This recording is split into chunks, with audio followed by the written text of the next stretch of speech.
వర్షాహం రఘవస్య నివేశనే భుంక్వాన్ మానుషాన్ భోగాన్ అందోసారి 12 ఏళ్లు నేను రామచంద్రమూర్తి మందిరంలో మనుష్యులు అనుభవించే భోగాలు అనుభవించానండి. మనుష్యులు అనుభవించే భోగాలు అనుభవించానడం ఏమిటి? నేను ఏమంటే విశాఖపట్నంలో సుబ్బారావు గారింట్లో మనుష్యులు అనుభవించే భోగాలన్నీ అనుభవించాను అన్నాను అనుకోండి. ఇప్పుడు మనుష్యులు అనుభవించే భోగాలు నువ్వు మనిషివి కావేమిటి అనరా నన్ను? సీతమ్మ అలా అనడం ఏమిటి? ఆమె మనుష్యకాంత కాదు కనుక. అందుకు ఆవిడ అలా అందొక చోట సుందరకాండలో. కాబట్టి ఆ తల్లి ఒక నరకాంతగా నటిస్తోంది. నటిస్తూ అంతరిక్షంలోంచి మాట వినపడిందమ్మా, ధర్మేణ తనయాతవా, ధర్మము చేత ఈమె నీకు కుమార్తెయే. నీకు కుమార్తెగా లభించాలన్న కోరికతోటే ఆమె నీకు కూతురుగా వచ్చింది. ఎందుకు వచ్చింది? శివధనస్సు ఉంది అక్కడ. సీతా కళ్యాణం అంతా ధనస్సుతోటే ముడి. అందుకని అక్కడికి వచ్చింది ఆవిడ. అందుకని ధర్మేణ తనయాతవా, నీకు కూతురే అంది. అయితే నాకు కూతురే అన్నాడు. పేరు ఆయన పెట్టలేదు, ఆమె పెట్టుకుంది. పైకి వస్తున్నప్పుడే భూమిలోంచి సీత అని పేరు పెట్టుకుని వచ్చింది. అందుకని సీత అన్న నామకరణము జనక మహారాజు గారు చేశారని రామాయణంలో లేదు. నామ్నా సీతేతి విశ్రుత అన్నాడు ఆయన. బయటికి వచ్చిన పిల్ల సీత అని పేరు పెట్టుకుని పిలువబడింది. జనకుణ్ణి అనుగ్రహించింది కనుక జానకి. అమ్మవారి తత్వంలో ఒక పెద్ద విశేషం ఉంటుంది. భక్తితో కొలిచిన వారికి ఎంతమందికైనా ఆమె కుమార్తెగా వస్తుంది. ఒకనాడు కాత్యాయన మహర్షి కోరుకున్నాడు, కాత్యాయని అన్న పేరుతో వచ్చింది. ఒకప్పుడు భృగు మహర్షి కోరుకున్నాడు, భార్గవి అన్న పేరుతో వచ్చింది. ఒకనాడు హిమవంతుడు కోరుకున్నాడు, హైమవతి అన్న పేరుతో వచ్చింది. ఒకనాడు దక్షుడు కోరుకున్నాడు, దాక్షాయణి అన్న పేరుతో వచ్చింది. ఒకనాడు జనకుని భక్తికి మెచ్చింది, జానకి అన్న పేరుతో వచ్చింది. ఒకరోజు ఆకాశరాజును అనుగ్రహించింది, పద్మావతి అన్న పేరుతో వచ్చింది. ఎన్ని పేర్లతోనైనా వస్తుంది. ఆమె భార్య మాత్రం పరమేశ్వరుడికి ఒక్కడికి. అసలు ఆ స్థానాన్ని ఎవరైనా మనసులో ఊహ చేసిన పురుషుడిగా, శంకరుడు సౌందర్యలహరిలో అంటారు, శివే శృంగారార్ధ్రా తదితర జనే కుచ్చనపరా. ఆమె కళ్ళెర్రబడి చూస్తుంది. ఏమిరా నువ్వు పురుషుడివా అని. అమ్మా నేను నీ కొడుకునమ్మా అని నిలబడాలి. అందుకే ఆమె ఒక్క పరమేశ్వరునికి ఇల్లాలు. ఆమె శివకామ సుందరి, మనకి అఖిలాండేశ్వరి, అందరికీ తల్లి. ఆమె సమస్త జగత్తుకు జనని. అక్కడొచ్చింది రావణుడి యొక్క దోషం. అందుకొచ్చింది ఆవిడ. ఆ పాపం మూట కట్టించి చంపడానికి వచ్చింది. అందుకే మహర్షి సీతాయాశ్చరితం మహత్ అన్నారు. కాబట్టి నేను బాలకాండలో ఇది లేదు, అయోధ్యకాండలోంచి కలుపుకొచ్చాను. కాబట్టి ఒకనాడు అంతరిక్షం ధర్మము చేత ఆమె నీ కుమార్తెయే అన్న కారణం చేత నేను ఆమెని నా ఇంటికి తీసుకొచ్చాను. ఆ పిల్ల పెరిగి పెద్దదవుతోంది. నేను ఆమెని వీర్యశుల్కగా ప్రకటించాను అన్నాడు. ఎందుకు అలా ప్రకటించడం? వీర్యశుల్క అంటే పరాక్రమవంతునికి ఇస్తానండం. పరాక్రమం ఉన్నవాడని గుర్తేమిటి? ఎవరు శివధనస్సు ఎక్కువ పెడితే వాళ్ళకి ఇస్తానన్నాడు. ఎందుకు ఆ మాట అనడం జనకుడు? యోగ్యుడైన వాడెవరో నిర్ణయించి కన్యాదానం చేయలేడా? జనకుడు అమాయకుడా? కాదు. ఆయనకు ఒక విషయం తెలుసు, ఈ పిల్ల నరకాంత కాదు. ఈమె నరకాంతగా వచ్చింది. ఈమె మాయాస్వరూపం. ఈమెని వహించగలిగినవాడు, భరించగలిగినవాడు, ధరించగలిగినవాడు ఈశ్వరుడు ఒక్కడే. ఆ ఈశ్వరుడు ఎక్కడో నరుడి రూపంలో పుట్టాడు. నరుడిగా ఉన్నవాడు కాబట్టి బయటపడడం. నేను నరుణ్ణంటాడు కాబట్టి దొరకడు. దొరకాలంటే ఒక్కటే ఆధారం, నరుడిగా ఈశ్వరుడు వచ్చాడు అంటే అధర్మాన్ని తొక్కి ధర్మాన్ని నిలబెట్టడానికి వస్తాడు. కాబట్టి ధనస్సు పట్టుకుంటాడు. ధనస్సు పట్టుకుంటాడు కాబట్టి క్షత్రియుడుగా వచ్చి ఉంటాడు. శివధనస్సు ఎక్కువ పెట్టిన వాడికి ఇస్తానంటాను. శివధనస్సు ఒక్క ఎవడు పరమేశ్వరుడు అవతారముగా వచ్చాడో వాడే ఎత్తగలడు, మిగిలిన వాళ్ళు ఎత్తలేరు. ఇది జనకుడి లెక్క. అందుకు ఆమెని వీర్యశుల్కని చేశాడు. చెప్పుకున్నాడు తనే తర్వాత, వీర్యశుల్కాం మమసుతాం సీతాం అని ఒక చోట చెప్పుకున్నాడు. నేనే ఈమె నాకు ధర్మము చేత కుమార్తె అయిన దానిని వీర్యశుల్కని చేశాను అన్నాడు. వీర్యశుల్క అంటే పరాక్రమము చేత మాత్రమే పొందబడుతుంది అని ప్రకటించాడు. ప్రకటించి ఈ శివధనస్సు గురించే చెప్పానయ్యా విశ్వామిత్ర. ఈ శివధనస్సు మా ఇంట న్యాసముగా ఉన్నది. న్యాసం అంటే నిక్షేపింపబడి ఉన్నది. ఎవరి చేత? శివుని చేత. మా వంశంలో ఒకరికి ఇచ్చాడు ఆయన, ఇచ్చి పెట్టుకోమన్నాడు ఇంట్లో. ఎందుకు? ఆయన సర్వమెరిగిన వాడు కనుక. ఆయనకి తెలుసు ఎదర ఎదర ఇంత జటిలమైన ఘట్టం వస్తుంది, అప్పుడు ఈ శివధనుస్సే జవాబు చెప్పాలి. అందుకని ధనస్సు ఇక్కడుంది. కాబట్టి ఓ విశ్వామిత్ర మహర్షి, ఆయన అలా అనడు. విశ్వామిత్ర మహర్షి అనడు, హే బ్రహ్మన్, హే భగవన్ అంటూ ఉంటాడు. గురువు గారిని పిలిచేటప్పుడు అది అంత గౌరవం. హే బ్రహ్మన్ అంటాడు. బ్రహ్మమిరిగినవాడా, బ్రహ్మవిత్ బ్రహ్మైవ భవతి, బ్రహ్మమిరిగి బ్రహ్మమైనవాడా, హే భగవన్, నీకు భగవంతుడికి అభేదం, గురువు పరబ్రహ్మస్వరూపం, అందుకని హే భగవన్ అని పిలుస్తూ ఉంటాడు. కాబట్టి ఆయన అన్నాడు, ఈ కథ శివధనస్సుతో ముడిపడింది కాబట్టి ఇప్పుడు శివధనస్సు చూపించు అని అడుగుతున్నావు, ఈ పిల్లలకి చూపిస్తాను. చూపించే ముందు నేను ఈ మాట చెప్పాలిగా, అందుకుని చెప్తున్నాను. అయితే ఇంకా కొంత కథ ఉంది బ్రహ్మన్, అది కూడా మీరు వినాలి. నేను ఆమెని వీర్యశుల్కాన్ని ప్రకటించిన తరువాత ఆమె అందచందములను గురించి రాజులందరూ తెలుసుకున్నారు. మొదట రాజులందరూ ఒక్కొక్కడొక్కొక్కడు వచ్చాడు సీతమ్మని చేపట్టాలన్న కోరికతో. సాధ్యం కాదని జనకుడికి తెలుసు. తెలిసిన ఎవరు పట్టుకోగలడో చూడాలి కదూ, అందుకని రాజులందరినీ అనుమతించాడు. ఒక్కొక్కడొచ్చాడు, శివధనస్సుని చూశాడు, ఎత్తలేకపోయాడు, వెళ్ళిపోయాడు.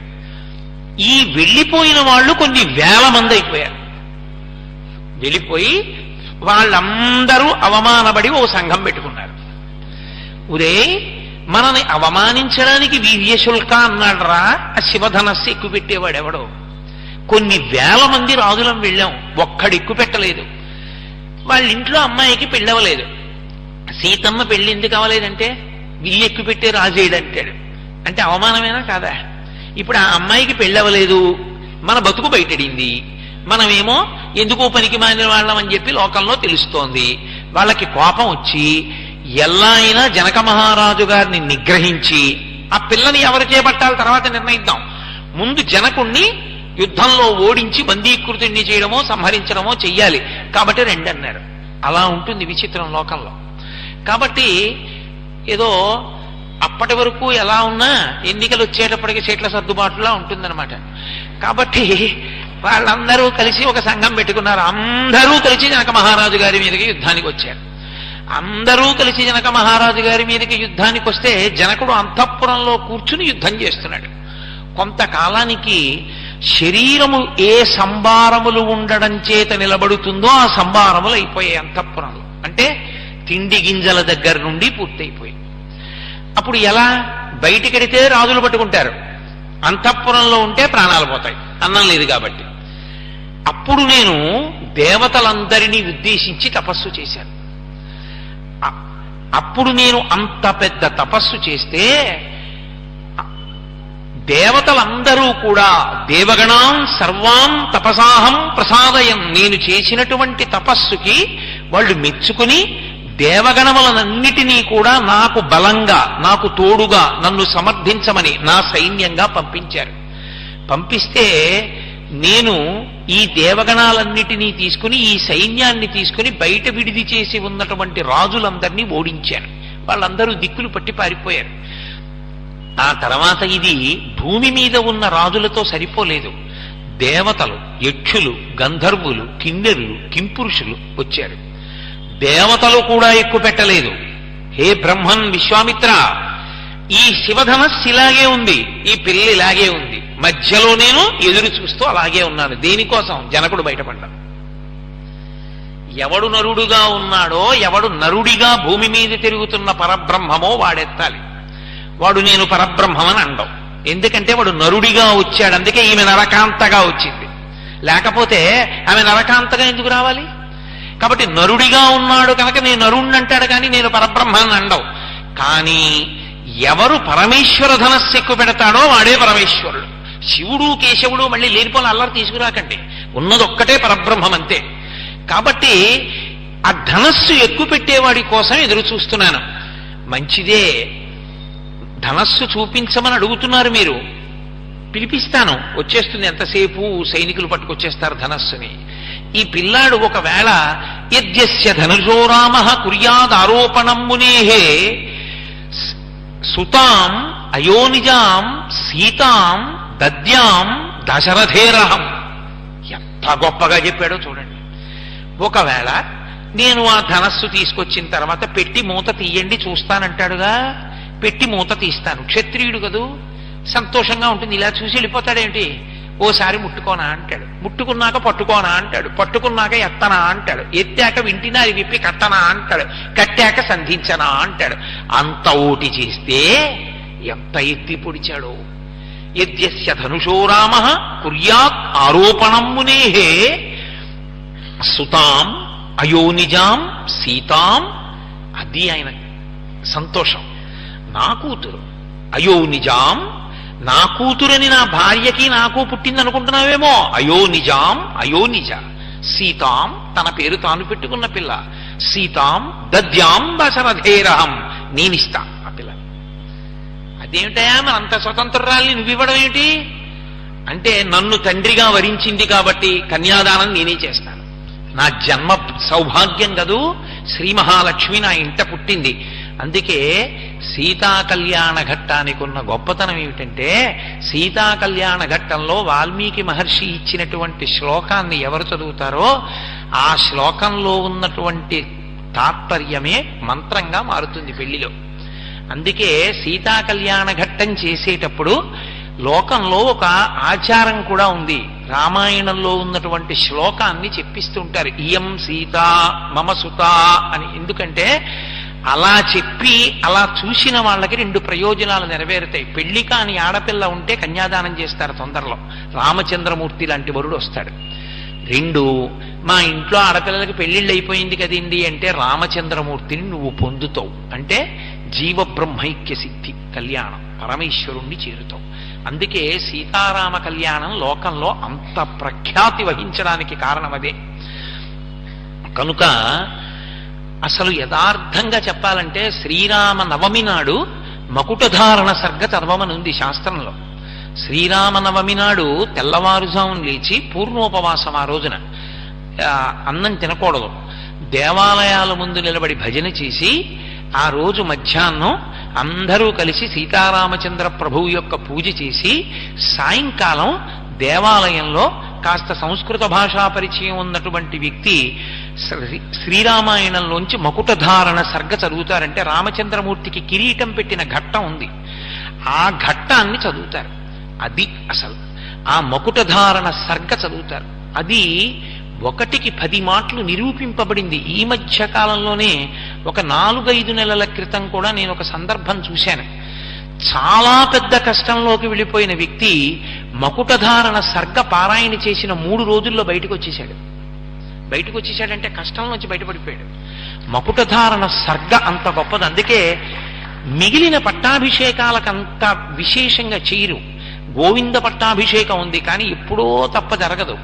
ఒక్క రామ పట్టాభిషేకం చేస్తారు. కారణం ఏమిటో తెలుసా? రామ పట్టాభిషేకం చేసేటప్పుడు ఆ కిరీటాలు చూసి ఆ కిరీటాల్ని వశిష్ఠ మహర్షి పెట్టారు.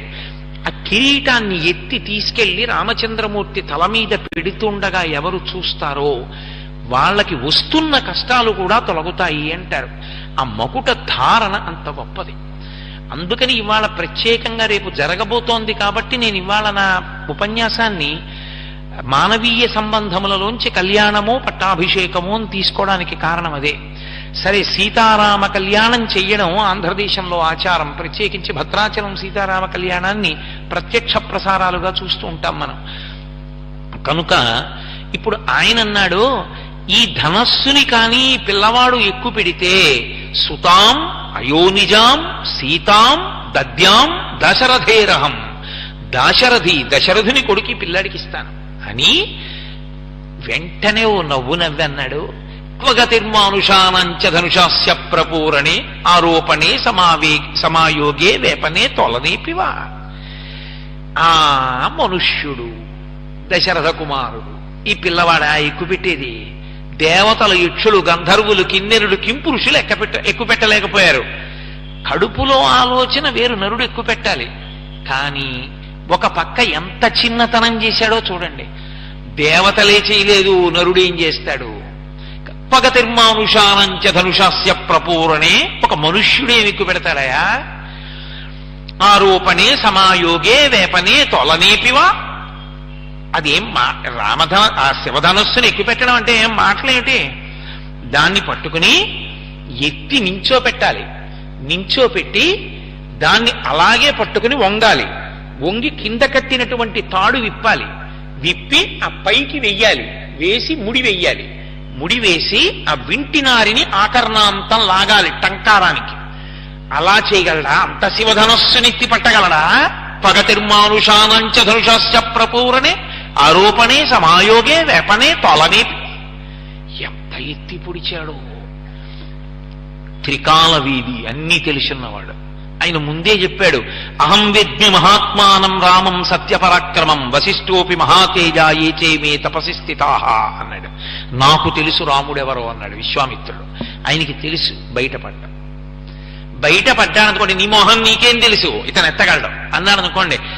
గురువుగారు ఎత్తితే పిల్లనిస్తానంటున్నారు, మనకెందుకండి, మా నాన్నగారు కూడా వచ్చాక చూద్దాం అంటాడు. అందుకని గురువుగా తన గాంభీర్యం, కాబట్టి అలాగే కూర్చున్నాడు. కూర్చుని మంచిది, ఏది ఆ ధనస్సు చూపించు. ఏమీ అనలేదు, ఒక్క మాట మాట్లాడలేదు. రాముడి వంక చూసి ఓ దొంగ నవ్వు నవ్వడం. రామ, ఇంకా కళ్యాణం అయిపోయే సందర్భం వచ్చేసింది. ఈ ఒక్క మాట విశ్వామిత్రుడు మాట్లాడలేదు. వెంటనే 5,000 మంది బలిష్టమైనటువంటి వారు, బాగా పొడగరులైనటువంటి వారిని సైనికుల్ని పిలిచాడు.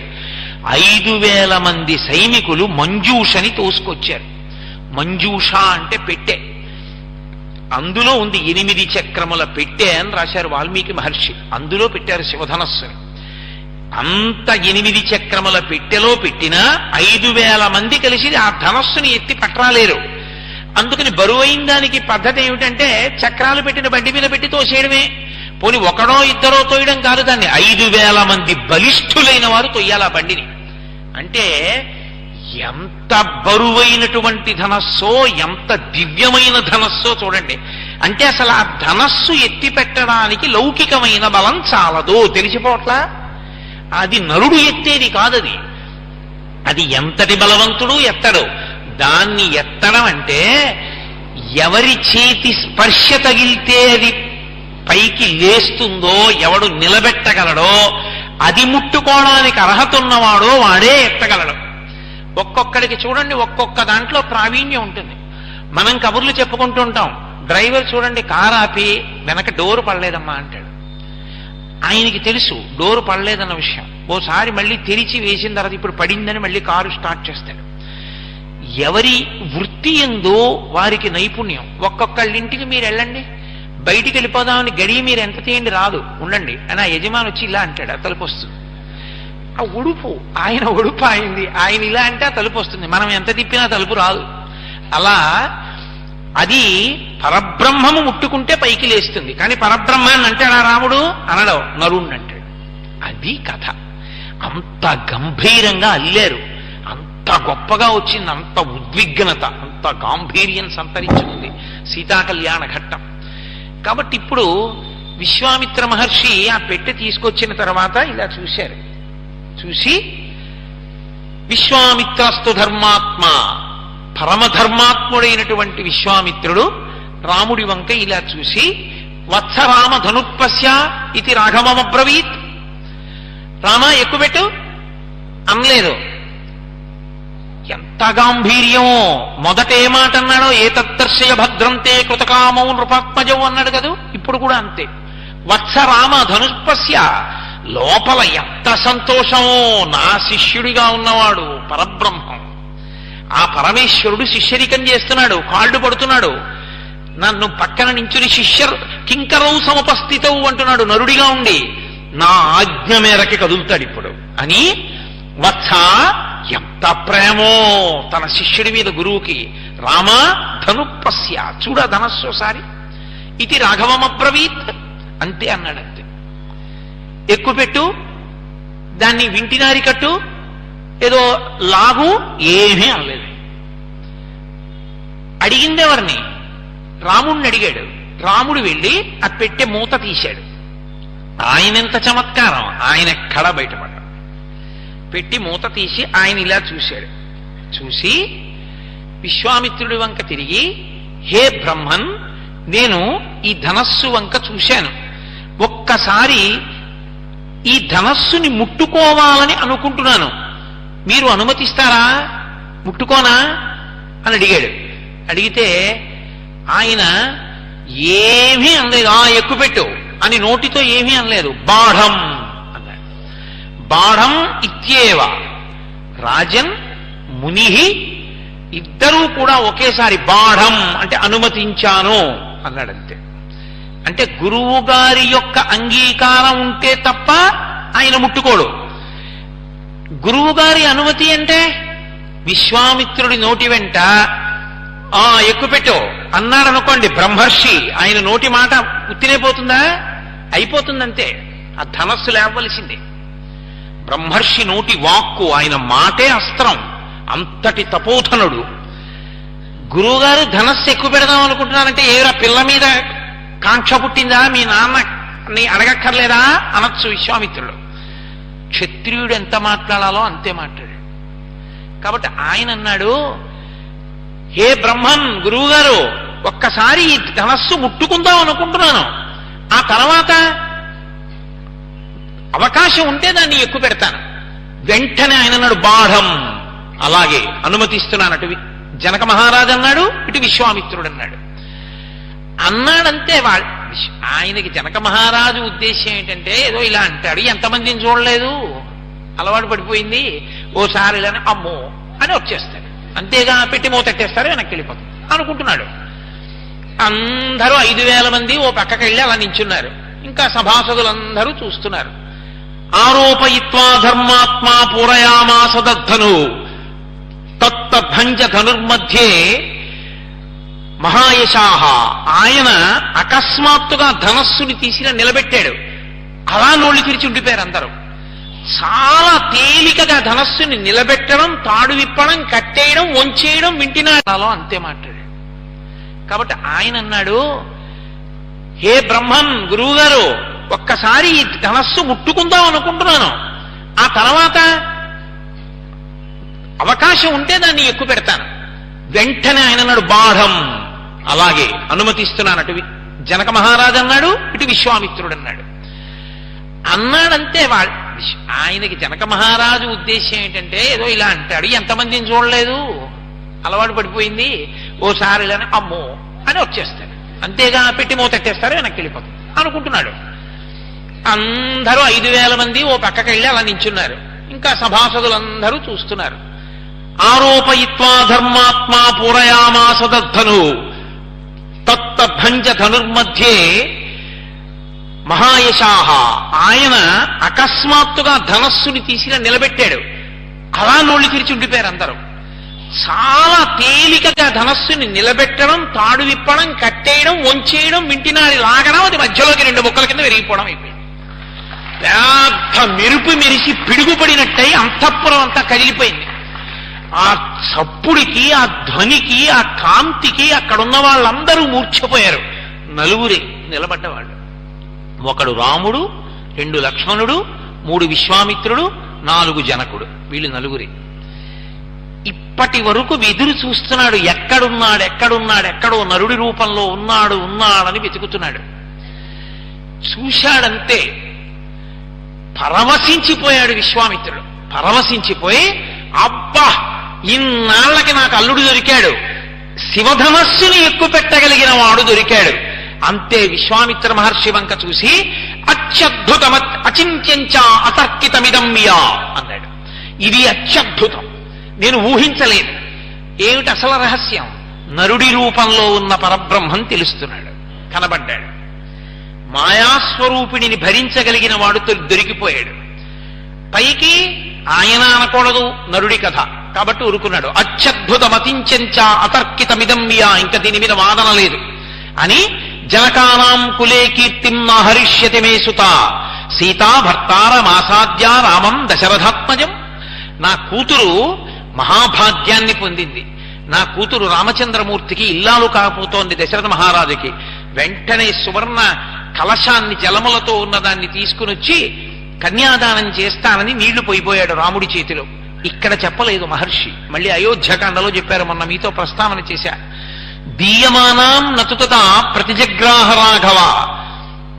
ఆయన అవిజ్ఞాయ పితుశ్చంథ అయోధ్యాధిపతే ప్రభో, కన్యాదానం చేస్తానని నీళ్లు పోస్తుంటే అలా నేను పుచ్చుకోను. అయోధ్యాధిపతి మా తండ్రి ఉన్నాడు దశరథ మహారాజు, నన్ను కన్న తండ్రి, ఆయన నిర్ణయం చెయ్యాలి నా పక్కన ఎవరు ఇల్లాలుగా ఉండాలో. కాబట్టి ఈ వార్త దశరథ మహారాజు గారికి పంపించండి. పంపిస్తే దశరథ మహారాజు గారు బయలుదేరి వచ్చి ఈ పిల్ల నాకు ఇల్లాలుగా ఉండడానికి యోగ్యమే అని నిర్ణయం చేస్తే అప్పుడు ఆమెని స్వీకరిస్తాను. మరి ధనస్సు ఎందుకు ఎక్కుపెట్టావు? నేను క్షత్రియుణ్ణి, నా గురువు ఆజ్ఞాపించాడు, చూడమన్నాడు, ఎక్కుపెట్టమన్నాడు, ఎక్కుపెట్టాను, అంతవరకే. పిల్లని స్వీకరించడం భార్యగా నా చిత్తం కాదు, మా తండ్రి చెప్పాలి, అది ఆయన ధర్మం. అందుకే అంత జాగ్రత్తగా నడిపారు మహర్షి, అంత గొప్పగా నడిచింది రామాయణం. కాబట్టి ఇప్పుడు 3 రోజులు రాత్రింబవళ్ళు వేగంగా వెళ్ళగలిగిన గుర్రాల మీద ప్రయాణం చేయగలిగినటువంటి సుశిక్షితులైన వ్యక్తులు వెడితే తప్ప అయోధ్యానగరాన్ని చేరలేరు. అంత దూరంలో ఉంది మిథిలానగరం. 3 రోజులు ప్రయాణం చేసి వాళ్ళు దశరథ మహారాజు గారి యొక్క అయోధ్యానగరానికి వెళ్ళారు. దశరథుడు సభ తీర్చి ఉన్నాడు. వెళ్ళారు, జరిగిన వృత్తాంతం అంతా చెప్పారు. జనకుడు మీకు నివేదించమన్నాడు, తొందరగా బయలుదేరి రమ్మన్నాడు, మీరు ఆ పిల్లని మీ కోడలుగా చేసుకోవలసింది అని దశరథ మహారాజు గారు కోరుకుంటున్నాడు అన్నారు. అది నిజంగా లోకానికి మార్గదర్శకమైంది రామాయణం అంటే అది కారణం.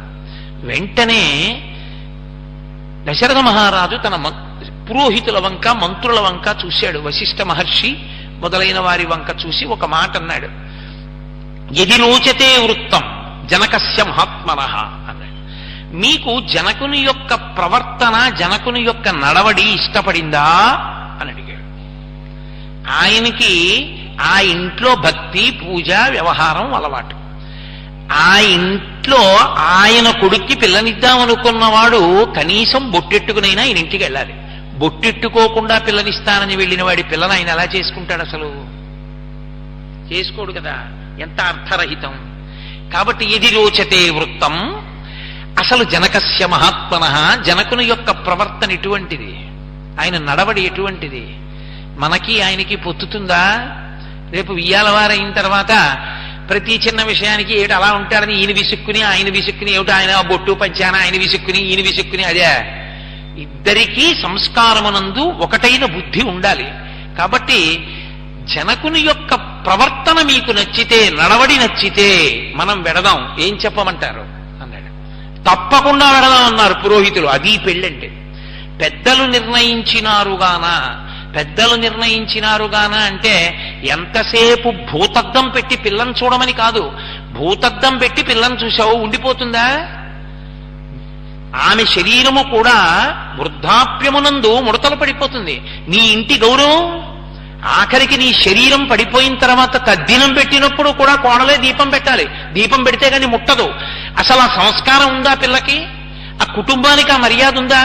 అది లేనినాడు ఎలా చేసుకుంటావు కోడలుగా? అందుకని ఆ ప్రవర్తన అంగీకరించవచ్చా? తనది కాదు నిర్ణయం, పెద్దల్ని సంప్రదించాడు. అందుకే తన కుటుంబ గౌరవం తెలిసి ఉండి ఆ కుటుంబంలోకి అవతల పిల్ల రావచ్చా లేదా అని నిష్పక్షపాతంగా నిర్ణయం చెయ్యగలరన్న పెద్దలతోనే మాట్లాడాలి పెళ్లి విషయం. వద్దు అన్నారనుకోండి వదిలిపెట్టాలి. తప్పకుండా పరిశీలించచ్చు అన్నారనుకోండి పరిశీలించాలి. వెంటనే పురోహితులు అన్నారు, తప్పకుండా మహాత్ముడు జనకుడు, మనం వెడదాం అన్నారు.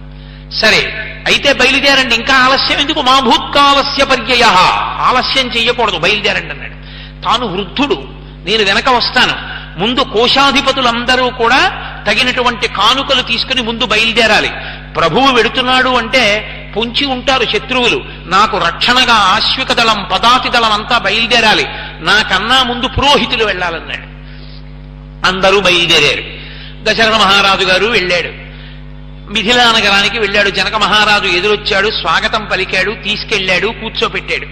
కూర్చోపెట్టి, మా అమ్మాయిని మీకు ఇద్దాం, మీ అబ్బాయికి ఇద్దాం అనుకుంటున్నాం, మా అమ్మాయిని మీ కోడల్ని చేసుకోవలసింది అన్నాడు. దశరథ మహారాజు గారన్న మాట ఎంత గొప్పదో తెలుసా అండి. ఆయన అన్నాడు, దాత ఉంటే కదూ ప్రతిగ్రహీత, దాత లేనాడు ప్రతిగ్రహీత ఎక్కడున్నాడు అన్నాడు. వేదం యొక్క హృదయాన్ని చెప్పాడు. కన్యాదాత గొప్పవాడా, ఆడపిల్లని ఇంటికి తెచ్చుకుంటున్నవాడు, కోడలిగా తెచ్చుకుంటున్నవాడు గొప్పవాడా? ఆడపిల్లని ఇచ్చేవాడు లేని నాడు నువ్వెవరిని కోడలుగా తెచ్చుకుంటావు? ఆయన ఇస్తున్నాడు కాబట్టి నీకు కోడలు వస్తోంది. ఇచ్చేవాడు లేని నాడు పుచ్చుకునేవాడు ఎక్కడున్నాడయా? ఇచ్చేవాడివి నువ్వు, పుచ్చుకునేవాడిని నేను. ఎవరు తక్కువ ఎవరు ఎక్కువ? కాబట్టి నేను వినయంగా ఉండద్దు, ఇచ్చేవాడివి నువ్వు. పెళ్లిలో కన్యాదాత గారిదే వేదిక, ఆయనదే అధికారం. అందుకే ఆడపిల్లని కన్యాదానం చేసేటప్పుడు చతుర్థి విభక్తి వెయ్యరు, ఇదం నమమ అంటూ ఇవ్వరు. కాబట్టి ఆడపిల్లకి పెళ్ళైపోయిన తర్వాత కూడా తండ్రికి ఆ పిల్ల మీద అధికారం ఉంటుంది. నా ఇంట ఉత్సవం జరుగుతోంది, పిల్లని పంపు అంటే నేను పంపను అనే అధికారం అల్లుడికి లేదు శాస్త్రీయంగా. ఎందుకని అంటే అగ్నిసాక్షిగా అలా ఒప్పుకునే పుచ్చుకున్నాడు. మగపిల్లవాడు ఉన్నాడనుకోండి, వాడి ప్రవర్తనకి ఒక్క తల్లిదండ్రులే తరిస్తారు, అత్తమామలు తరించరు. ఆడపిల్ల ప్రవర్తనకి ఉభయ వంశాలు తరిస్తాయి. అటు తల్లిదండ్రులు తరిస్తారు, ఇటు అత్తమామలు తరిస్తారు. రెండు వంశాల్ని తరింపచెయ్యగలిగినటువంటిది ఆడపిల్ల ఒక్కతే మాత్రమే. అటువంటి ఆడపిల్లని ఇస్తున్నవాడు చిన్నబుచ్చుకుని చేతులు కట్టుకుని తల వంచుకుని నిలబడవలసిన అవసరం ఉన్నదని వేదం చెప్పలేదు. తలెత్తుకుని పరమ ధైర్యంగా సంతోషంగా తిరగాలి, వేదిక ఆయనది అని చెప్పింది. ఆయన అనుమతితోటే పెళ్లి కొడుకు యొక్క తండ్రి ఏది చేసినా. మీరు అందుకే చూడండి, ఆడపిల్ల తండ్రి కన్యాదాన సమయంలో వేదిక దగ్గర కూర్చున్నంతగా మగపిల్లవాడి తండ్రికి వేదిక మీద పని ఉండదు. స్నాతకం అయిపోతే అయిపోయిందంతే. మళ్ళీ ఎప్పుడు పిల్ల గౌరీ పూజ చేస్తుంటుంది. నిజానికి అది పెళ్లి కోసమని పిల్లని ఎంచుకుంటున్నటువంటి సందర్భానికి ప్రతీకగా చేస్తారు ఆ అంగం. పిల్ల గౌరీ పూజ చేస్తున్నప్పుడు వెడతాడు మామగారు. అప్పుడు కూడా టక్ చేసుకుని బెల్ట్ పెట్టుకుని వెళ్ళిన మామగారి గురించి ఏం మాట్లాడాలో నాకు రాదు. వైదికంగా ఓ పంచె కట్టుకుని ఓ ఉత్తరీయం వేసుకుని వెళ్ళాలి గౌరీ పూజ దగ్గరికి. ఇంటికి శ్రీ మహాలక్ష్మిని తీసుకొచ్చుకుంటున్నావు, కోడల్ని తీసుకొస్తున్నావు. అక్కడ అడుగుతారు ప్రవర చెప్పి, ఏమయ్యా ఈమెని నీ కోడలిగా స్వీకరిస్తున్నావా అని అడుగుతారు. అది పెద్దరికం. అందుకే మామగారు ఆ పిల్ల యొక్క ఆనందానికి జవాబుదారి. ఆ పిల్ల ఇంటికి వచ్చింది అంటే ఆ పిల్ల కంట నీటి బొట్టు పడకుండా చూసుకోవలసిన వాడు మామగారే. అంత గుండెల్లో పెట్టుకు చూసుకోవాలి. అందుకే మామగారు వెళ్ళిపోతే ఆ పిల్లకి మళ్ళీ ఆ స్థానాన్ని భర్తీ చెయ్యగలిగినటువంటి వాడు లేడు లోకంలో. అంత సంతోషంగా నిలబెడతాడు. ఆఖరికి ఆమె భర్త ఆమె మీద చీకాకు పడినా, ఏమిరా పిల్లని ఏడిపిస్తున్నావు అని ఇలా వేలు చూపించగలిగిన వాడు మామగారు ఒక్కడే. అందుకే కన్యాదానం చేసిన తర్వాత కన్న తండ్రిని కూడా దాటి సుఖపెట్టే స్థానంలో నిలబడతాడు మామగారు. మామగారి యొక్క స్థానంలో నిలబడడం అంటే లోకంలో అంత పెద్ద విషయం, అంత పరిణతి, అంత పెద్ద పదవి, అంత గొప్పదది. అంత గొప్ప మాట అన్నాడు దశరథ మహారాజు. సరే కూర్చున్నారు. కూర్చున్న తరువాత ఎవరి వంశం ఎటువంటిది, ఇరు వంశములు తెలియాలి. తెలిస్తే కదూ వివాహం చేయడం. పెళ్లి మాటలు మాట్లాడుకోవడం అన్న మాటకు అర్థం ఏంటంటే, అర్థరహితంగా పెళ్లి మాటలు మాట్లాడుకోవడం అంటే వాళ్ళకి ఐశ్వర్యం ఎంతుంది, వీళ్ళకి ఐశ్వర్యం ఎంతుంది, పెళ్లిలో అంగాలు ఎన్ని ఉన్నాయి, ప్యాంట్లు ఎన్ని ఎడతారు, చొక్కాలు ఎన్ని ఎడతారు, చీరలు ఎన్ని ఎడతారు, నీ బతుకంతా వెళ్ళిపోతుందా వాటితో? ఎందుకు వచ్చిన అల్లరది? పెట్టేవి పెట్టకుండా ఉంటారా? ఎలాగో పెడతారు. అవి లేకపోతే బట్టలు ఇప్పుడు తిరుగుతావా? ఏ బట్టలే కొనుక్కోలేవా? నీ కొడుక్కి ఓ పంచల చాపు ఓ ప్యాంటు చొక్కాయే కొనలేవా పెళ్లికి? ఎందుకంత ప్రతి చిన్న విషయానికి అడుక్కు తినడం? ప్రతిదానికి గుడుగు ఎలా ఉండాలో కూడా అడగడం, బిందెలు ఎలా ఉండాలో అడగడం. ఎందుకంత భిక్షాటన? గంభీరంగా ఒక మామగారిగా నిలబడలేవు, పరమ సంతోషంగా బియ్యం అందలేరు. అసలు పెళ్ళి అనేటప్పటికీ భోజనం మానేసేది ఎవరంటే వియ్యపురాలి. అమ్మో, అది లేకపోతే వియ్యపురాలు ఎందుకు అవుతుంది? పెళ్ళి అంటే ఎంత బాగా చేయండి, కోపం వస్తేనే వియ్యపురాలు. అది చక్రవర్తి పదం అనుకుంటారు తప్ప, అయ్యో అత్తగారిని అవుతున్నాను, కోడలు వస్తోంది, నేను ఎంత పరిణతితో ఉండాలి, ఎంత పెద్దరికంతో ఉండాలి, ఎంత మర్యాదతో శాస్త్రం మాట్లాడింది, అసలు అవగాహన ఇది. అందుకే అన్నారు, అసలు మనుష్యత్వం ప్రపంచంలో బ్రతికుండాలంటే రామాయణం వింటూ ఉండాలన్నారు. రామాయణం ఎంతకాలం చెప్పబడుతుందో, రామాయణం ఎంతకాలం వింటారో అంతకాలము నరత్వము బ్రతుకుతుంది అన్నారు. కారణం శ్రీరామాయణమునందు సమస్త రహస్యములు నిక్షేపించుటయే. కాబట్టి ఇప్పుడు వాళ్ళిద్దరూ ఇచ్చి పుచ్చుకోవచ్చా అన్న విషయంలో కానుకల విషయం కాదు. ఇరు వంశములు ఎటువంటివి, ఇరు వంశములలో ఉన్న పెద్దలు ఎటువంటి వారు? కనీసంలో కనీసం 6 తరాలు చెప్పగలరా వియ్యంకుడు? మీ తండ్రి గారు, తాతగారు, ముత్తాతగారు, ఆ పైన ఇంకో 2 పేర్లు చెప్పండి ఏం చేసేవారో అని అడిగారు అనుకోండి. మా ముత్తాత గారి విషయం నేను ఒకసారి కనుక్కుంటాను ఉండండి అని వెంటనే సెల్ అట్టుకున్నాడు అనుకోండి, ఓ నమస్కారం పెట్టచ్చు. ముత్తాత గారే తెలియని వాడు, ప్రవరే చెప్పలేనివాడు, వాడి ఇంక అసలు తన బిడ్డల తన పితృదేవతల విషయంలో గౌరవం లేనివాడు ఇంకా ఏ విధంగా లోకంలో మర్యాద నిలబెట్టుకోగలడు? మహానుభావుడు, ఇంటి పురోహితుడంటే అది.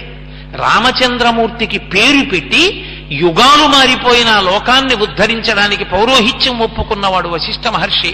ఆయన కర్మ కాలిపోయా. ఆ వంశంలో పుట్టిన మహాపురుషుల యొక్క పేర్లు అటువంటివి.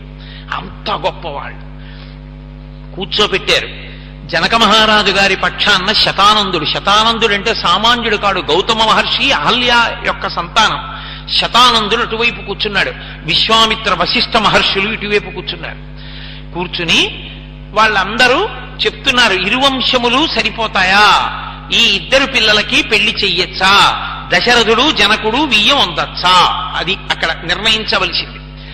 అసలు దశరథ మహారాజు గారి వంశం ఏమిటి? దశరథ మహారాజు గారి వంశంలో పుట్టిన వాళ్ళు ఎవరు? దశరథుడు చెప్పుకోవడం కాదు. దశరథుడు చెప్పుకుంటే 10 మందిలో కొన్ని చెప్పచ్చు, చెప్పకపోవచ్చు. ఇంటి పురోహితుడు చెప్పాలి. పురోహితుడంటే పురము యొక్క హితమును కోరువాడు. అవతల పక్షాన్ని కూడా సంతోషంగా ఉండాలి. నిష్పక్షపాతంగా చెప్పగలిగిన వాడై ఉండాలి. అందుకని వశిష్ఠ మహర్షి చెప్పడం ప్రారంభం చేశారు. అవ్యక్తమైనటువంటి స్వరూపమునందు పరబ్రహ్మం ఉండేది. అవ్యక్తమైన స్వరూపము నుండి పరబ్రహ్మము వ్యక్తమై చతుర్ముఖ బ్రహ్మగారు వచ్చారు. చతుర్ముఖ బ్రహ్మగారి యొక్క కొడుకు మరీచి. మరీచి యొక్క కుమారుడు కశ్యపుడు. ఆ కశ్యపుని యొక్క కుమారుడు సూర్యనారాయణమూర్తి, సూర్య భగవానుడు. ఆ సూర్యనారాయణమూర్తి యొక్క కొడుకు మనువు. ఆ మనువు యొక్క కొడుకు ఇక్ష్వాకువు. ఆ ఇక్ష్వాకువే మొట్టమొదట అయోధ్యానగరాన్ని రాజధాని చేసుకుని పరిపాలన చేయడం ప్రారంభం చేశాడు. అక్కడ ప్రారంభమైంది వంశం అన్నాడు. అని ఆ ఇక్ష్వాకువు యొక్క కొడుకు కుక్షి. ఆ కుక్షి యొక్క కుమారుడు వికుక్షి. ఆ వికుక్షి యొక్క కుమారుడు బాణుడు. బాణుని యొక్క కుమారుడు అనరణ్యుడు. ఆ అనరణ్యుని యొక్క కుమారుడు పృథువు. ఆ పృథువు యొక్క కుమారుడు త్రిశంకువు. ఆ త్రిశంకువు యొక్క కుమారుడు దుందుమారుడు. దుందుమారుని యొక్క కుమారుడు మాంధాత. మాంధాత యొక్క కుమారుడు సుసంధి. ఆ సుసంధి యొక్క కుమారుడు ధ్రువసంధి, ప్రసేనజిత్ అని 2 కుమారులు. మళ్ళీ ఆ ధ్రువసంధి యొక్క కుమారుడు భరతుడు. భరతుని యొక్క కుమారుడు అసితుడు. అసితుని యొక్క కుమారుడు సగరుడు. సగరుని యొక్క కుమారుడు అసమంజసుడు. అసమంజసుని యొక్క కుమారుడు అంశుమంతుడు. అంశుమంతుని కుమారుడు భగీరథుడు. భగీరథుని కుమారుడు దిలీపుడు. ఆ దిలీపుని యొక్క కుమారుడు భగీరథుడు. భగీరథుని యొక్క కుమారుడు కాకుత్సువు. ఆ కకుత్సువు యొక్క కుమారుడు రఘువు. రఘువు యొక్క కుమారుడు ప్రవర్ధనుడు. ఆ ప్రవర్ధను యొక్క కుమారుడు శంఖనుడు. శంఖనుని యొక్క కుమారుడు సుదర్శనుడు. సుదర్శనుని యొక్క కుమారుడు అగ్నితేజుడు. అగ్నితేజుని యొక్క కుమారుడు మరువు. మరువు యొక్క కుమారుడు అగ్నితేజుడు శీఘ్రగుడు. ఆ శీఘ్రగుని యొక్క కుమారుడు మహానుభావుడైనటువంటి పశ్రుషుకుడు. ఆ పశ్రుషుకుని యొక్క కుమారుడు అంబరీషుడు. అంబరీషుని యొక్క కుమారుడు మహానుభావుడైన నహుషుడు. నహుషుని యొక్క కుమారుడు యయాతి. యయాతి యొక్క కుమారుడు నాభాగుడు. నాభాగుని యొక్క కుమారుడు అజుడు. అజుని యొక్క కుమారుడు దశరథుడు. ఆ దశరథుని కుమారులే రామలక్ష్మణుడు. ఇంత వంశాన్ని చెప్పాడు వశిష్ఠుడు బాలకాండలో. ఇంత వంశం చెప్పి ఇంకా నేను సమయం సరిపోదని విడిచిపెట్టేస్తున్నాను. ఇందులో ఒక్కొక్క మహారాజు యొక్క గొప్పతనాన్ని చెప్పాడు. చెప్పి ఒక్కొక్కరు ఎంత గొప్పవాళ్ళో, ఎన్నెన్ని గొప్ప పనులు చేశారో అటువంటి వంశం. అటువంటి వంశంలో దశరథ మహారాజు గారి యొక్క కుమారుడు రామలక్ష్మణులు. వీళ్ళిద్దరికే విశ్వామిత్రుడు ఇక్కడికి యజ్ఞం చూడడం కోసం తీసుకొచ్చాడు. అందులో రామచంద్రమూర్తికే మీ అమ్మాయిని సీతమ్మనివ్వాలని నిర్ణయం చేస్తున్నాం. ఉభయ వంశాలు సరిపోతాయి, మా వైపు నుంచి ఇది చరిత్ర అన్నాడు. శతానందుడు జనక మహారాజు గారి యొక్క వంశాన్ని చెప్పడం ప్రారంభించాడు. మిమి, ఆ మిమి యొక్క కుమారుడు, ఆ నిమి యొక్క కుమారుడు ఆ మిథిలా నగరాన్నంతటినీ నిర్మాణం చేసినటువంటి మిథి అనబడేటటువంటి చక్రవర్తి.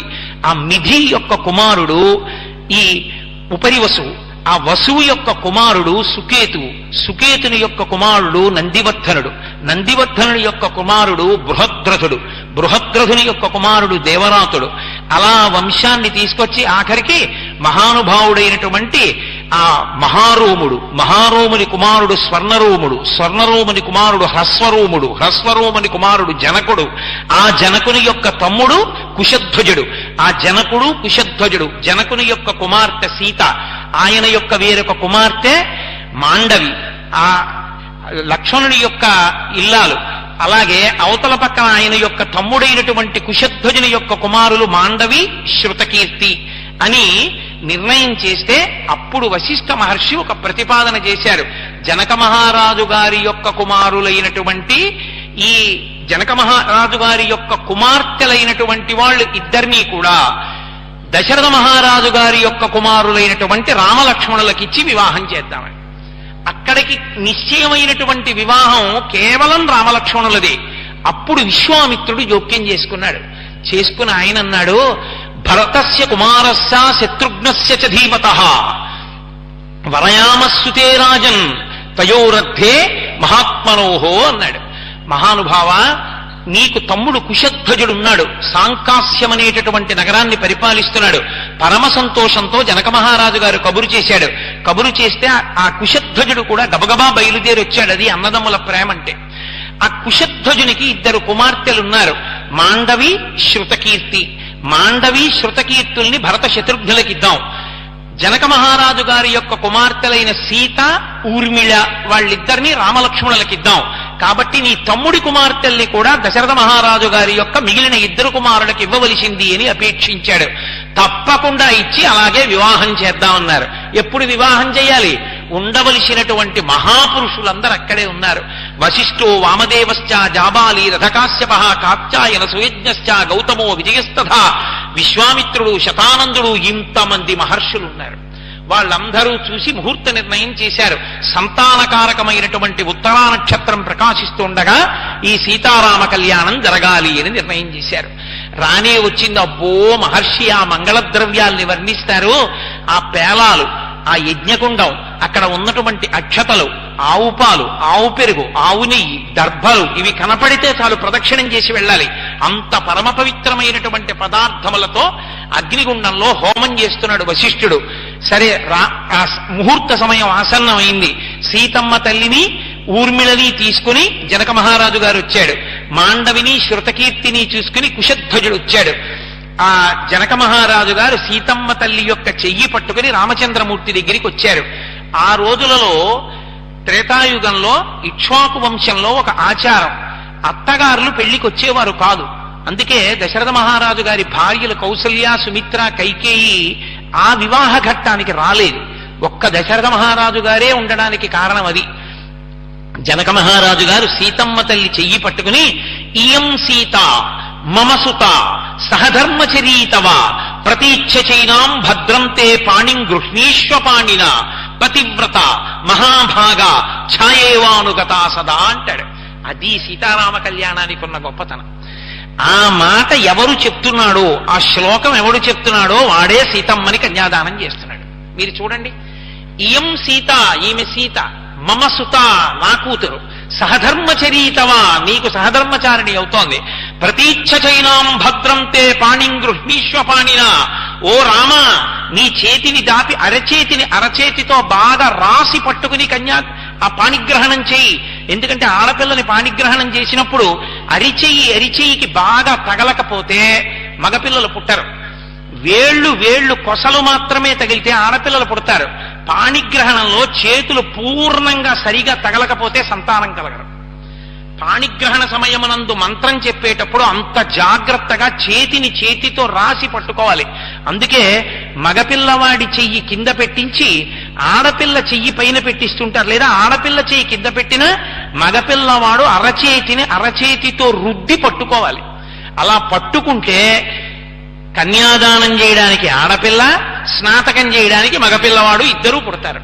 నేను అబద్ధం చెప్పానని మీరు అనుకుంటే రేమళ్ల సూర్యప్రకాశ్ శాస్త్రి గారి వంటి మహావిద్వాంసులు వివాహ క్రతువుకి చేసిన వ్యాఖ్యానాలు చదవండి.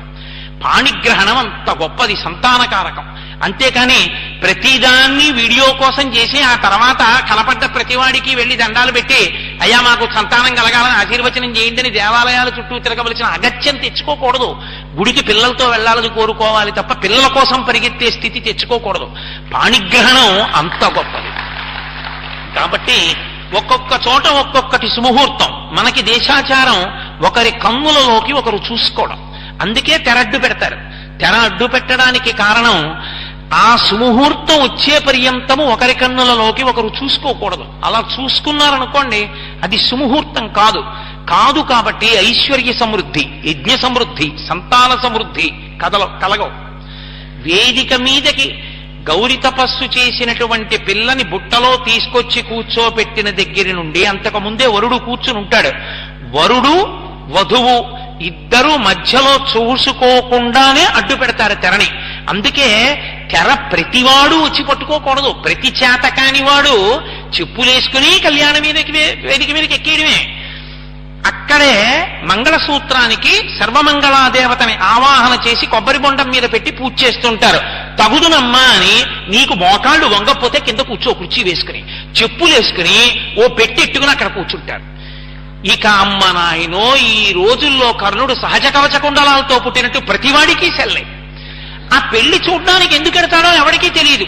ప్రతివాడు అదట్టుకు నించుంటాడు వేదిక చుట్టూ. ఇక చూసేవాడు ఎవడు అసలు? ఆ పెళ్లి ఎందుకు వెళ్ళినట్టు ఏమీ ఉండదు.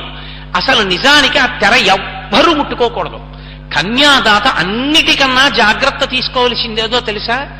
ఆ మధ్యలో పట్టుకునే తెర. నేను అబద్ధం చెప్పాననుకుంటే వివాహ మంత్రాలకి వ్యాఖ్యానం చదవండి. ఆ దాని మీద ఏ ఒక్క అక్షరం వ్రాయకూడదు.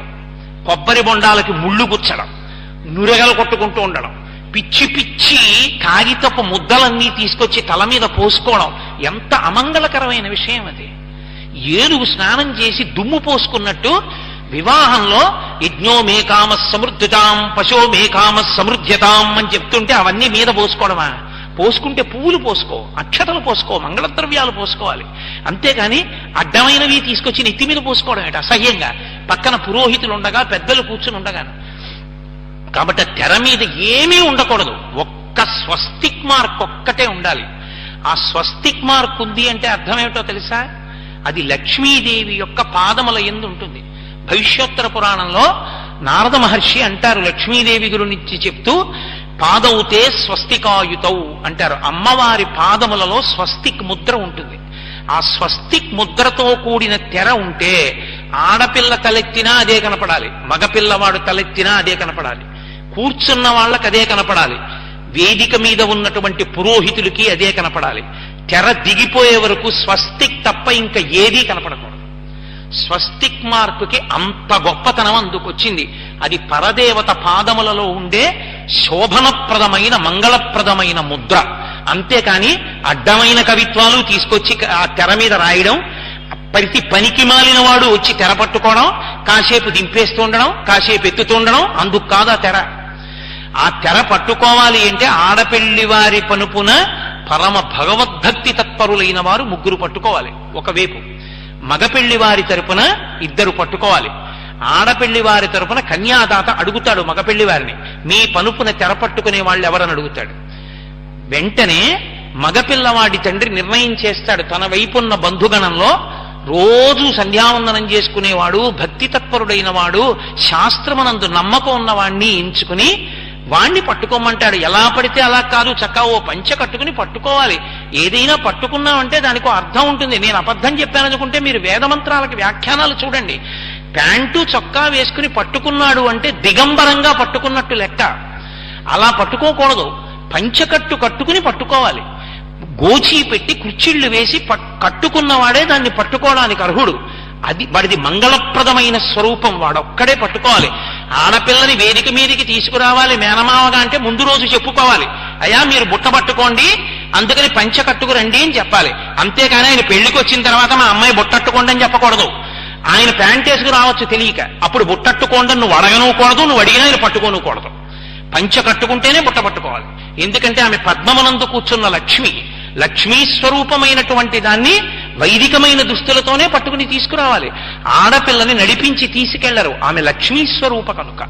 ఒక పని చేశామంటే శాస్త్రం అంత జాగ్రత్తగా విధించింది. శాస్త్రము మీద మర్యాదతో చెయ్యాలి తప్ప ఎలా పడితే అలా చేయకూడదు. ఆయన దేశ విదేశాల్లో చదువుకుని వచ్చాడు, కత్తి పట్టుకుని 4 వీధుల కూడల్లో నించోబెట్టి సెగ్గడ్డ కోసేయగలడు. అయినా ఆపరేషన్ థియేటర్లోకి వెళ్ళి ప్యాంటు చొక్కా విప్పి ఆ డ్రెస్ కోడ్కి సంబంధించినటువంటి దుస్తులు వేసుకుని పైన కూడా గుడ్డతో ఉన్న టోపీ పెట్టుకుని చేతులు శుభ్రంగా కడుక్కుని గ్లోవ్స్ వేసుకుని ఆయన ఎందుకు సెగ్గడ్డ కోస్తున్నాడు?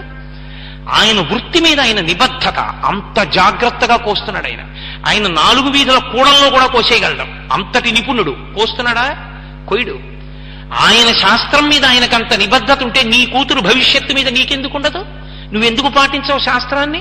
ఎందుకు ఆ బ్రాహ్మణులకి, ఎందుకు వాళ్ళు పురోహితులు, ఎందుకు ఆ మంత్రభాగం? వీడియో కెమెరా ఒక్కటి పెట్టుకుంటే సరిపోతుందిగా, అక్కర్లేని క్రతువంతా చేసుకుని వెళ్ళిపోయేదానికి. అలంకారం చేసుకోవడం మీద ఉన్న శ్రద్ధ మంత్రభాగం మీద, అసలు ఆచరణ మీద పెట్టుకుంటే దేవతలు అభ్యున్నతికి కారణం అవుతారు, మనని అనుగ్రహిస్తారు.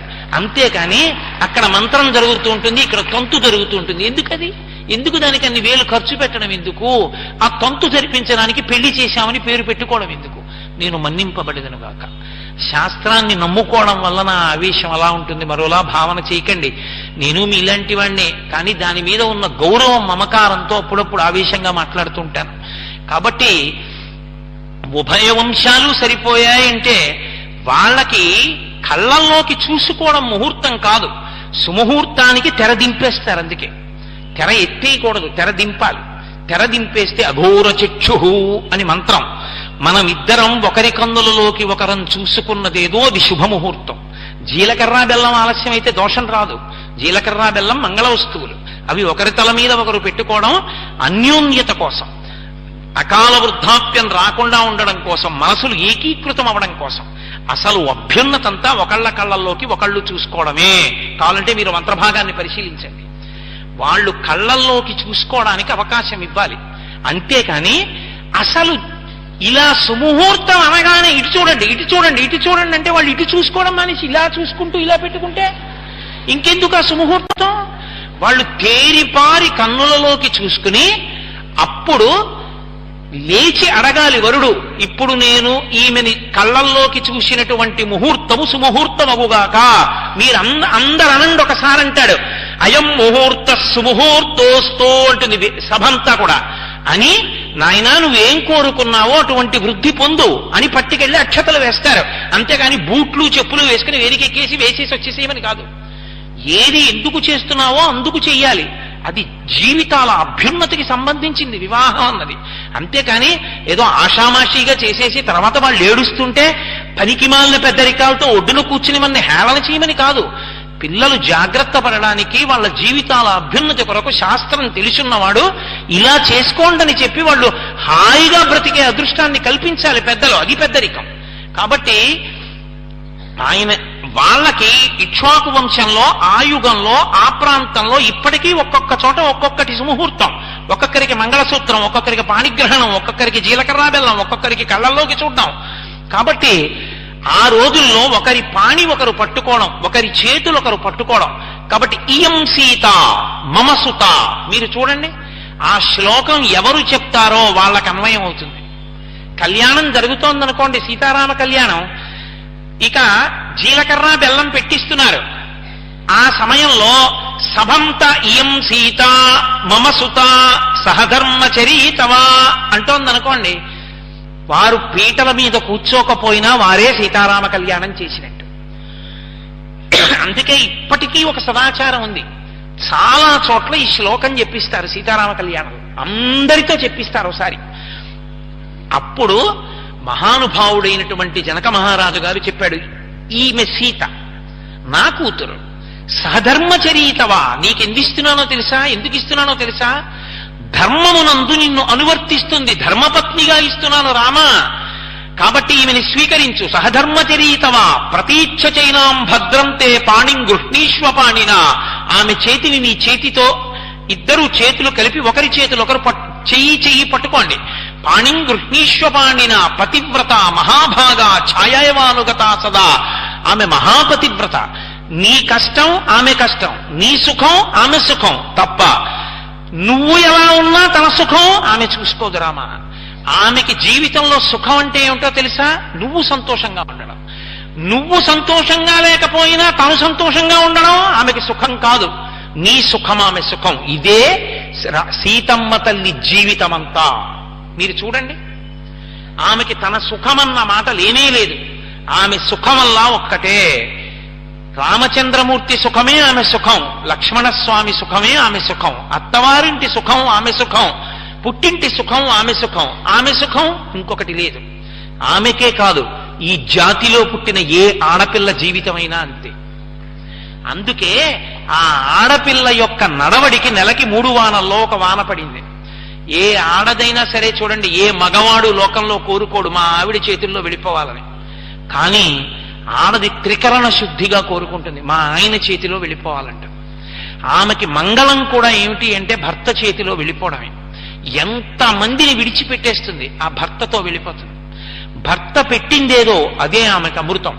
మిగిలిన వాళ్ళు ఎంతమంది ఎన్ని తెచ్చి పెట్టండి, ఆమెకు అమృతం కాదు. ఆయనతో కలిసి ఉన్నదే ఆమెకి జీవితం, ఆయనతో కలిసి లేనిది ఆమెకి జీవితం కాదు. అది ఈ జాతీయందు స్త్రీ నమ్ముతుంది. రామాయణంలో జనక మహారాజు గారు కన్యాదానం చేస్తూ చెప్పిన శ్లోకం ఏదుందో అది సనాతన ధర్మంలో కన్యాదానానికి ఆయువు పడ్డ శ్లోకం. అంత గొప్ప శ్లోకాన్ని ఇచ్చారు మహర్షి అని. సహధర్మచరీతవా ప్రతీచ్ఛ చైనాం భద్రం తే పాణిం గృహ్ణీష్వపాణిన పతివ్రత మహాభాగా ఛాయేవానుగతా సదా అన్నారు. నిన్ను నీడ ఎలా అనువర్తిస్తుందో అలా అనువర్తిస్తుంది రామా. నేను ముళ్ళమించి నడవవలసి వచ్చిందనుకోండి, నా నీడ నువ్వు ముళ్ళ మీద పెడుతున్నావు కానీ నేను ముళ్ళ మీద రానని పక్కకి వెళ్ళదుగా, తను ముళ్ళ మీదే వస్తుంది. నీకు కష్టం వచ్చిన నాడు ఆమె కూడా ఆ కష్టాన్ని పంచుకుంటుంది తప్ప మాకు పుట్టింట్లో ఇలా అలవాట్లేదు సుమండి అని అనదు సీత.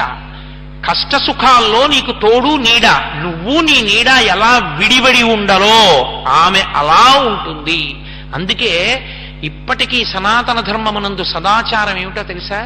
దంపతుల మధ్యలోంచి వెళ్ళకూడదు కూడా.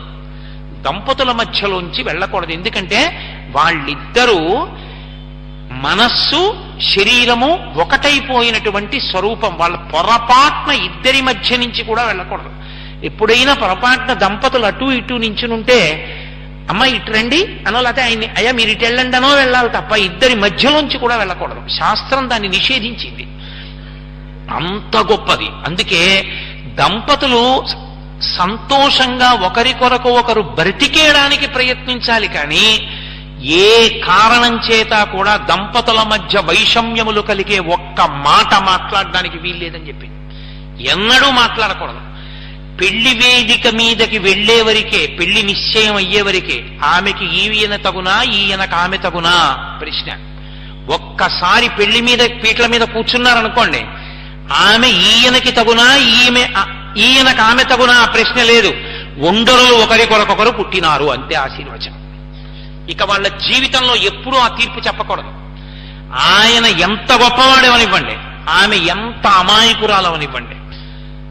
అదృష్టం అమ్మా, నువ్వు చేసుకున్న పుణ్యం అటువంటి ఆయన దొరికాడు, ఆయన చేసుకున్న పుణ్యం నువ్వు దొరికావు అనాలి తప్ప ఏం అదృష్టవంతురాలివి అలాంటి భర్త పొందావు అనకూడదు.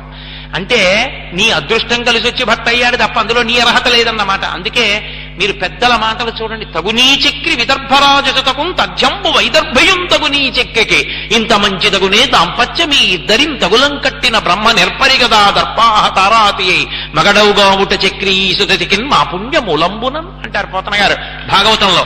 అలాగే శివానంద లహరిలో శంకర భగవత్పాదులు శివాభ్యామస్తో కత్రిభవన శివాభ్యాం మృతి పునర్భవాభ్యాం అంటూ వాళ్ళిద్దరినీ కూడా ఒకరికొకరు ఒకరి తపస్సులకు ఒకరు ఫలమయ్యున్నారు అంటారు. అంత గొప్పగా మాట్లాడతారు తప్ప ఒకరికన్నా ఒకరు తక్కువ ఒకరికన్నా ఒకరు ఎక్కువ అన్న మాట లేనే లేదు దాంపత్యంలో. అసలు దాంపత్యానికి ఉన్న గొప్పతనాన్నంతటినీ మహర్షి ఆ శ్లోకంలో పెట్టారు. ఇయం సీత మమ సుత సహధర్మచరీతవా ప్రతీచ్ఛ చైనాం భద్రం తే పాణిం గృహ్ణీష్వపాణిన పతివ్రత మహాభాగా ఛాయేవానుగతా సదా. ఆమె నిన్ను నీడలా అనువర్తిస్తుంది రామా, స్వీకరించు. చక్కగా పాణిగ్రహణం చేశాడు. సీతమ్మ తల్లి యొక్క చేతిని తన చేతితో స్వీకరించాడు. పాణిగ్రహణమైంది రామచంద్ర ప్రభువు, శ్రీరామచంద్ర ప్రభు అయ్యాడు. శ్రీకారం పేరు పక్కన ఎప్పుడు చేరుతుంది అంటే వివాహం అయిపోయిన తర్వాత చేరుతుంది. ఆమెయే తనకి శ్రీ లక్ష్మి. కాబట్టి అందుకే వివాహ క్రతువునందు ఒక విషయం చెప్తారు. కొత్తగా పెళ్ళైనటువంటి ఆడపిల్లని, కోడల్ని ఎట్టి పరిస్థితులలో నడిపించి ఇంటికి తీసుకెళ్ళకూడదు అని. తన ఇంటికి తీసుకెళ్లేటప్పుడు వాహనం మీద తీసుకెళ్ళమని. ఆమె లక్ష్మి. కోడల్ని మొట్టమొదటిసారి మామగారు తన ఇంటికి తీసుకెళ్లినప్పుడు వాహనంలో తీసుకెళ్ళాలి. అసలు ఇంకా గొప్ప మర్యాద ఏమిటో తెలుసా? లక్ష్మీదేవి వెళ్ళినట్టు తన స్వస్థానానికి. ఆ సమయంలో నిజంగా వాళ్ళు ఐశ్వర్యం లేని వాళ్ళైతే, కారున్న వాళ్ళు, పేదవాళ్ల పెళ్లి జరిగినప్పుడు పెళ్లి కూతురు అత్తవారింటికి వెళ్ళడానికి తన కారు ఇస్తే లక్ష్మీదేవిని స్వయంగా తన కారులో కూర్చోబెట్టి పంపినట్టు. అంతకన్నా మహద్భాగ్యం, ఐశ్వర్యం ఉన్నందుకు ఇంకొకటి లేదు.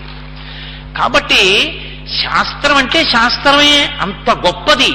లక్ష్మీదేవికి వాహనం చేయించడం ఎంతో, తన కారులో పెళ్లి కూతుర్ని కాపరానికి పంపించడం కూడా